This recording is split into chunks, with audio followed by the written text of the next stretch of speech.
Hello guys, may hapon sa karon nga kahaponon ang ato nga Bible verse magita sa Filipos 4:13 nag-ingon. Mahimo ko ang tanang butang pinaagi kang Kristo nga nagpalig-on kanako. So kini nga bersikulo guys, adunay 5 ka mga rason nganong kini importante kaayo sa matag usa nato ka kinabuhi. Number 1, pagpalig-on sa pagtuo.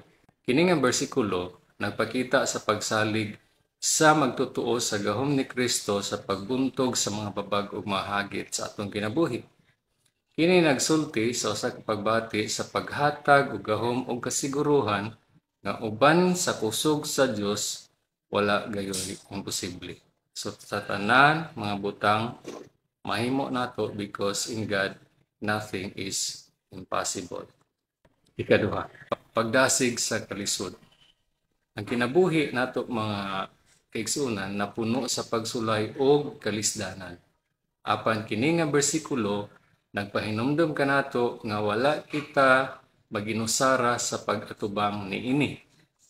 Nagsilbi kini nga tinubdan sa pagdasig panahon sa kalisdanan, nagpahinumdom kanato nga ang kusog ni Kristo igo na aron kita makalahutay og magbadaogon sa tanan nato nga gimbuhaton sa ato ang kinabuhi.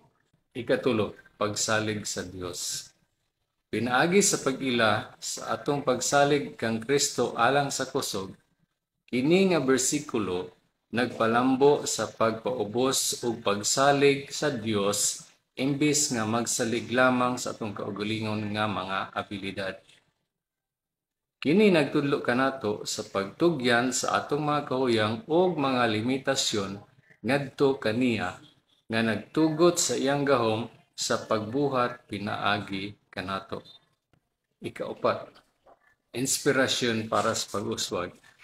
Ang Filipos 4:13 naghagit kanato nga maningkamot kita sa pagtubo sa atong pagtuo. Kini nagdasig kanato sa pagpadayon sa atong mga tumong ug mga pangandoy uban sa pagsalig sa Dios.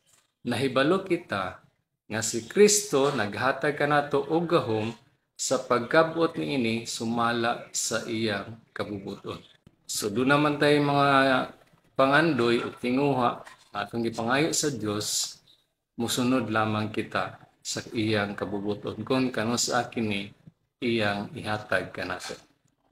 Ikalima, panaghiusa diha kang Kristo. Kini nagpahinumdom kanato nga kita adunay usa ka kumon nga tinubdan sa kalig-on diha kang Kristo.